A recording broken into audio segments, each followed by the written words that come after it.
श्री गोपाल बैठे हुए मनी मन ये भाव का विचार करते रहे।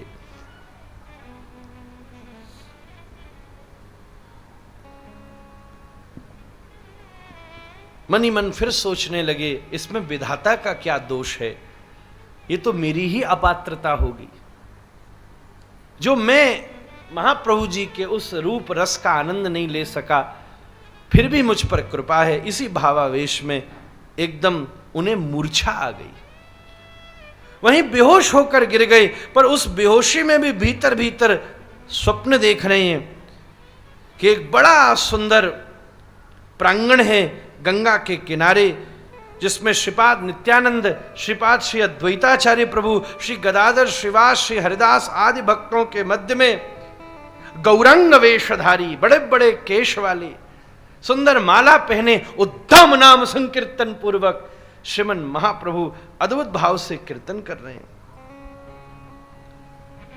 महाराज, उसी समय आपने दर्शन किया, श्री गोपाल भट्ट भी स्वयं मूर्छा में देख रहे हैं, मैं खुद भी उस संकीर्तन में बड़े आनंद से नृत्य कर रहा हूं। श्री नित्यानंद प्रभु ने गोपाल को दोनों हाथों से उठा के अपनी गोदी में बिठा लिया। लो लो प्रभु का पादाश्रय लो, ऐसा कहकर के श्री नित्यानंद प्रभु ने श्रीमन महाप्रभु के चरण को श्री गोपाल के मस्तक पर रख दिया। महाराज, गोपाल भट्ट जी अत्यंत आनंद में डूब गए और ये देखते ही एकदम उनकी निद्रा अचानक भग्न हुई। महाराज, आहा, अब तो व्याकुलता की चरम सीमा नहीं रही। महाराज समझ गए कि महाप्रभु जी का वास्तविक स्वरूप क्या है। मणि मन ब्रजमोहन श्याम सुंदर की वो अद्भुत छटा और नदिया नागर श्री गौरहरि की वो अद्भुत छटा हृदय में अवस्थित हो गई। महाराज, अब तो जब महाप्रभु जी को देखते तो वही मस्तक पर धरे हुए चरणों का स्मरण होकर हृदय भाव से अभिलषित हो जाता। इस प्रकार श्री गोपाल भट्ट जी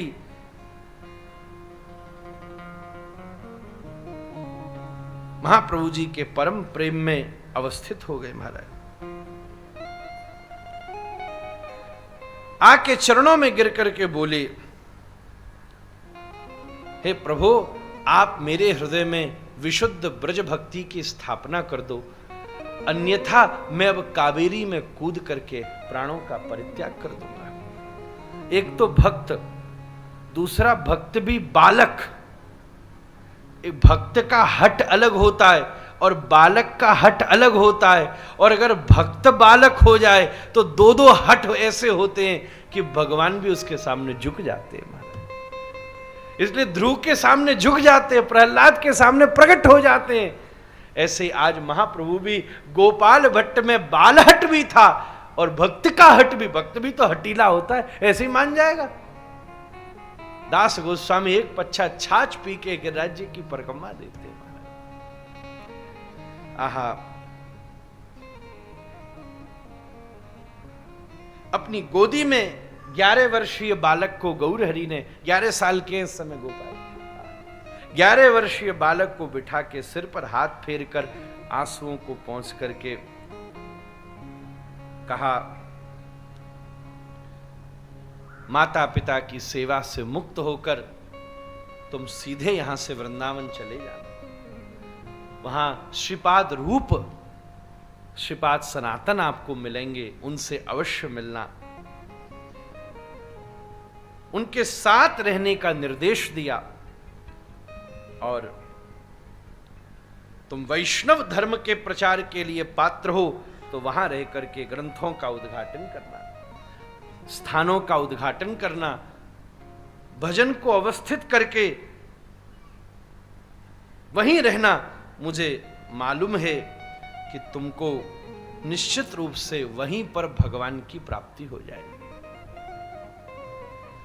तो गोपाल भट्ट बोले, प्रभु मुझे भगवान तो यहां भी प्राप्त है, मैं श्री रंगनाथ का सेवक परंपरा का व्यक्ति हूं। क्या रंगनाथ साक्षात भगवान नहीं है? साक्षात भगवान है। फिर बोले आप मेरी प्रार्थना नहीं समझ पाए प्रभु, मुझे नित्य निरंतर भगवत प्राप्ति भगवत सेवा की इच्छा नहीं है, मेरी तो नित्य निरंतर आपकी सेवा की इच्छा है। तुम्हारो संग मांगे, आपका संग चाहिए प्रभु। तब महाप्रभु जी भावुक हो पड़े। ठीक है, इस रहस्य का भी तुम्हें खुलासा होगा। हे गोपाल, सब मेरे पास आते हैं, मैं तुम्हारे पास ही अवश्य आऊंगा महाराज। इस दृष्टि से हम लोग गौर होइलो राधा रमन, श्री राधा रमन जी श्रीमन महाप्रभु भी हैं, श्रीमन महाप्रभु श्री राधा रमन जी भी हैं। ये दोनों भावों से श्री राधा रमन जी की सेवा होती है। वैष्णव कहते गौर होइलो राधा रमन, इधर श्री गोपीनाथ जी जगन्नाथ जी में प्रवेश हुआ और उधर श्री राधा रमन जी का प्रागट्य हो गया। नीलाचल में बहिर गौर है अंतर श्याम है, वृंदावन में बहिर श्याम है अंतस गौर है महाराज। यही भाव की सन्निधि है। गोपाल भट्ट जी के आनंद की कोई सीमा नहीं रही महाराज।